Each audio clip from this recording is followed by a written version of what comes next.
आपण अति महत्वाच्या जागेवरती जाणार आहोत। छत्रपती श्री शिवाजी महाराज की जय। तर आता आपण अति महत्वाच्या जागेवरती आलेले आहोत। कारण या रायगडाने एक आनंदाचा सोहळा पाहिला होता, तो म्हणजे छत्रपती शिवाजी महाराजांचा राज्याभिषेक।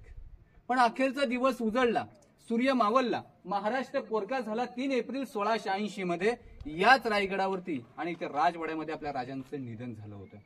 महाराजांचा जन्म 19 फेब्रुवारी 1630 मध्ये झाला शिवनेरीवरती। बघा, राजांचा जन्म शिवनेरीवरती झाला। शिवनेरीची पहिली 2 अक्षरे घ्या, शिव येतं, आणि महाराजांचं निधन रायगडावरती झालं। रायगडाची पहिली 2 अक्षरे घ्या, शिवराय तयार होतं। राजांना 50 वर्ष आयुष्य लाभलं आणि 50 वर्षामध्ये महाराजांनी 350 किल्ले घेतले होते। पण जर का आताची 50 वर्षाचा विचार केला तर 20 वर्ष बालपणात जातात, 30 वर्षामध्ये मनासारखं घर बांधता येत नाही। 125 किल्ले महाराजांनी स्वतः बांधले होते आणि बाकीचे गड राजांनी जिंकून घेतले होते। पण एवढंच की महाराजांच्या निधनाची 2 कारणं आहेत। काही जण म्हणतात की राजांना गुडघेरोग झाला आणि काही जण म्हणतात की विष प्रयोग, स्लो पॉइझन। पण राजांची समाधी पुढे तुम्हाला मंदिर दिसतं ना शेवटला, त्याच्या पाठीमागे जो पांढरा कळस आहे तिथे महाराजांची समाधी आहे। राजांना त्या ठिकाणी अग्नी दिली होती। पण समोर तुम्हाला एक भिंत दिसते की आडवी खिडकीवाली, त्या भिंतीपासून जे आपल्यापर्यंत भिंत आहे या भिंतीपर्यंत पूर्ण महाराजांचं राहण्याचं ठिकाण होतं। याला राजवाडा म्हणतात।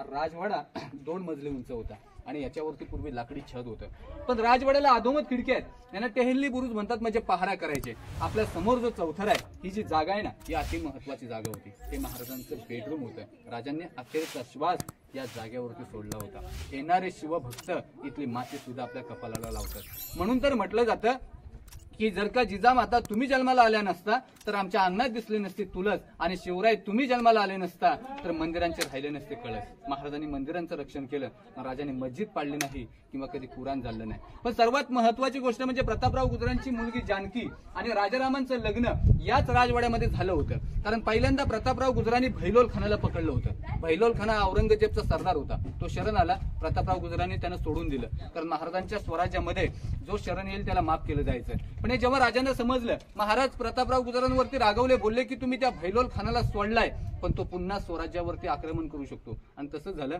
राजांच्या राज्याभिषेकाची तारीख जवळ आली, भैलोल खान स्वराज्यावरती चाल करून आला। मग शिवाजी महाराजांनी प्रतापराव गुजरांना एक पत्र पाठवलं होतं की जोपर्यंत तुम्ही त्या भैलोल खानाचा पराभव करत नाही तोपर्यंत आम्हाला तुम्ही तोंड दाखवू नका।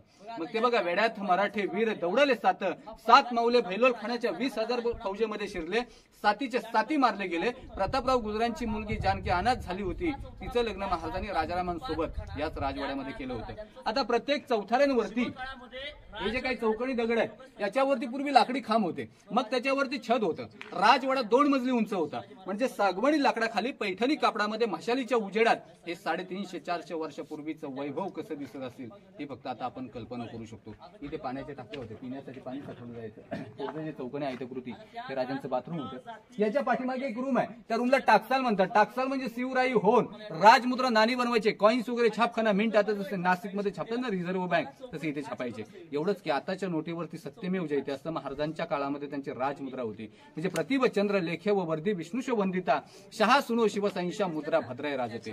म्हणजे याचा अर्थ असा आहे की शहाजी राजांचा पुत्र शिवाजी महाराज यांच्या प्रतिभ चंद्र कोरीप्रमाणे वाढत जाणार राज्य लोकांच्या कल्याणासाठी आहे, म्हणून महाराजांनी राजमुद्रा जनतेला दिलेली होती।